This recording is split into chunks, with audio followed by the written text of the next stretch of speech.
ఉన్న బంగారాన్ని విడిపించి ఆ రోజు ఆన్లైన్ రేటుకే మేము కొంటాం. Sharma gold company.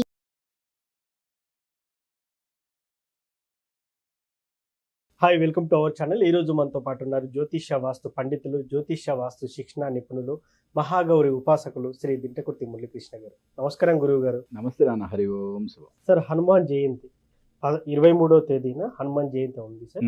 ఈ హనుమాన్ జయంతి రోజు ముఖ్యంగా మనం ఏం చేయాలి, ఏం చేస్తే మనకు మంచి ఫలితాలను ఇస్తారు? నిజంగా హనుమంతుడు అంటేనే మన కష్టాలన్నీ తరిమి కొడతారని చెప్తారు. ఎగ్జాక్ట్లీ. హనుమంతుడికి మనం చేయాల్సిన పరిహారం ఏంటి, ఎలా పూజించాలంటారు ఆ రోజు? హిందూ ధర్మంలో మనకి శ్రీరామనవమి తరువాత అంత ప్రాముఖ్యమైనది హనుమత్ జయంతి. సప్త చిరంజీవుల్లో ఒకరు ఆయన కూడా. మరి హనుమంతుడు అంటే కలియుగంలో కూడా ఆయన ఉన్నాడనే చెప్తారు. అంతేకాక హనుమంతుడిని కనుక మనం శరణు వేడితే ఎటువంటి గ్రహ బాధలనైనా, ఎటువంటి ఈది బాధలనైనా తొలగించేస్తాడు అంటారు కదా.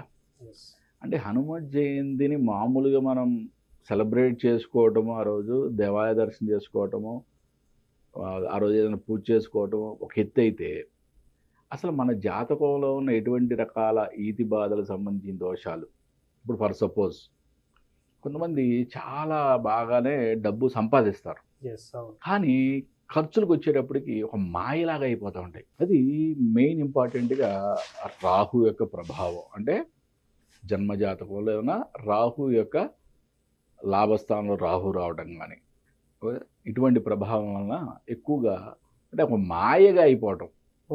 ఓకే, మాయ అంటే ఖర్చు ఎంతో సంపాదిస్తారు లాభస్థానంలో, కానీ వ్యయ స్థానంలో రాహు ఉన్నాడంటే కొద్దిగా ప్రాబ్లమ్స్ అని, అంటే ఖర్చులు విపరీతంగా అయిపోవటం. కొంతమందికి జన్మజాతకంలో రాహు సరైన పొజిషన్లో ఉన్నా కూడా మిగతా గ్రహాల ప్రభావం వల్ల కూడా కొంతమందికి ఏంటంటే వచ్చే ఆదాయం కన్నా ఖర్చులు ఎక్కువగా ఉంటాయి.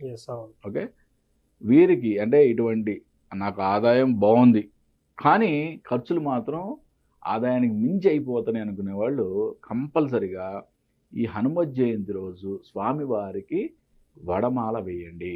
ఓకే, ఇక్కడ నేను చెప్పేది ఏది కూడా ఓకే దానం అనుకోబాకండి. స్వామివారికి మనం సమర్పణ. ఓకే, మనం స్వామివారి దేవాలయంలో గంట దానం చేయండి అని చెప్తారు. గంట దానం మన దగ్గర దానం తీసుకునేవాడు ఆయన. ఏమన్నా మనం సమర్పిస్తున్నాం స్వామివారికి భక్తితో, అంతవరకే. గంట దానం చేయడం ఏంటి? అటువంటి ఎవరు అట్లాంటి మాటలు మాట్లాడొద్దు. ఎవరన్నా విన్నా కానీ దాన్ని సరి చేసుకోమని చెప్పండి అట్లీస్ట్. ఓకే, కొంతమంది కొన్ని పరిహారాలకి ఆంజనేయ స్వామి గుళ్ళకి వెళ్ళి గంట దానం చేయండి. గంట దానం ఆయన ఏమన్నా దానం అడిగాడు మిమ్మల్ని? ఓకే, మనం స్వామివారికి భక్తితో సమర్పిస్తున్నాం. ఓకే,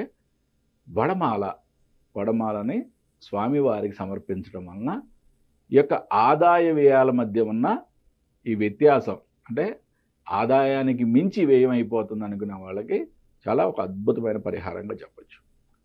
చిన్నపిల్లలు కొంతమందికి వినికిడి సమస్యలు, మాటలు రాకపోవటం, ఇవన్నీ కూడా కొంచెం ఎక్కువగా ఉంటాయి. ఓకే, అటువంటి వారు అంటే జనరల్గా ఏంటంటే చాలా దేవాలయాల్లో గంటలు సమర్పించేసి అక్కడ ఎక్కడ పడితే అక్కడ కట్టేస్తూ ఉంటారు. కానీ కొత్త దేవాలయాలు ఎక్కడైనా కడుతుంటే కనుక మీ దృష్టికి వస్తే ఆంజనేయ స్వామి టెంపుల్లో ఇటువంటి సమస్యలు ఉన్న వాళ్ళకి సంబంధించి వాళ్ళ పేరు మీద ఈ గంటని సమర్పించండి. ఓకే, ఆ గంట నుంచి ఓంకార శబ్దం ఎంత అద్భుతంగా వస్తూ ఉంటే వీరి యొక్క మాటలు కానీ వినికిడి కానీ ఎవరైనా కూడా ఈ ప్రాబ్లమ్స్ అన్ని కూడా దినదిన ప్రవర్ధమానంగా అవన్నీ కూడా తొలగిపోయి వీరికి మాటలు రావడం అని కూడా చాలా అద్భుతంగా వస్తాయని చెప్పి మనకి శాస్త్రం చెప్తుంది. అదేవిధంగా వ్యాపారంలో అంటే అనుకున్న రీతిలో బిజినెస్ అవ్వట్లేదు, లేకపోతే బిజినెస్ అవుతుంది కానీ సరైన లాభాలు ఆర్జించలేకపోతున్నాం అనుకున్న వాళ్ళు స్వామివారిని ఈరోజు తమలపాకులతో అర్చన చేయించుకోవడం కూడా చాలా అద్భుతమైన పరిహారంగా చెప్పచ్చు.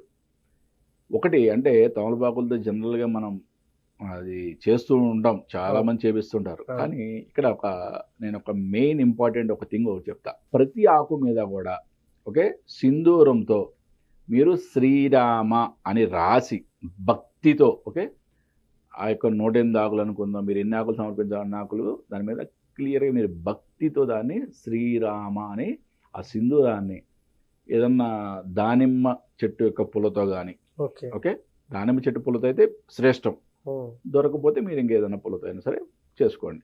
జిల్లేడు చెట్టుతో కూడా చేస్తారు. దానిమ్మ చెట్టు పూల దొరికితే మాత్రం శ్రేష్టం. ఓకే, దాంతో కనుక శ్రీరాముని భక్తితో కంప్లీట్ డివోషన్తో మీరు కనుక ఆ స్వామివారికి ఈ ఆకులను సమర్పించినట్లయితే వ్యాపారాభివృద్ధి జరుగుతుందని చెప్పచ్చు. ఇంకొకటి మెయిన్గా అసలు ఆంజనేయ స్వామి స్వరూపం అంటేనే దుష్ట శక్తులు పరార్ కదా. ఎవరైతే పీడకలలు వస్తున్నాయి, ఓకే, లేకపోతే మమ్మల్ని ఏదో శక్తి బాధిస్తుంది, నేను ఇంతకుముందు కూడా చాలాసార్లు చెప్పాను నేను, ఓకే, చేతబడులు, చిల్లంగులు, ఇట్లాంటి బాణామతులు ఇవన్నీ కూడా అందరూ ఊరికే నమ్మద్దు. అంటే రియల్గా బాధపడే వాళ్ళు 100కి 2-3 ఉంటే మిగతా 98 మంది మానసిక సమస్యలతో మాత్రమే బాధపడేవాళ్ళు అని చెప్పి సైంటిఫిక్గా ప్రూవ్ చేయొచ్చు. కాబట్టి దాని గురించి ఎక్కువ బాధపడద్దు. కానీ ఇటువంటి సమస్యలు ఉన్న వాళ్ళు మాత్రం స్వామివారికి సింధూరము అండ్ చెమేలి ఆయిల్ అంటే ఈ రెండింటిని మిక్స్ చేసి స్వామివారికి లేపనం చేస్తారు. ఎవరైతే కనుక ఈరోజు స్వామివారి యొక్క ఉదయం అంటే అభిషేకమైన వెంటనే స్వామివారికి ఆ లేపనం చేసే చోట మీ యొక్క ఈ ద్రవ్యాల్ని సమర్పించినట్లయితే స్వామివారి యొక్క బలం మీ వెన్నంటే ఉంటుంది. ఓకే, మీకు ఎటువంటి దుష్ట శక్తులు మీ దగ్గరికి చేరవని చెప్పి మనకి శాస్త్రం చెప్తుంది. ఆంజనేయ అంటే హనుమత్ జయంతి అనేది ఒక చెప్పా కదా, శ్రీరామనవమి తర్వాత అంత అద్భుతమైన పండగ హిందువులకి.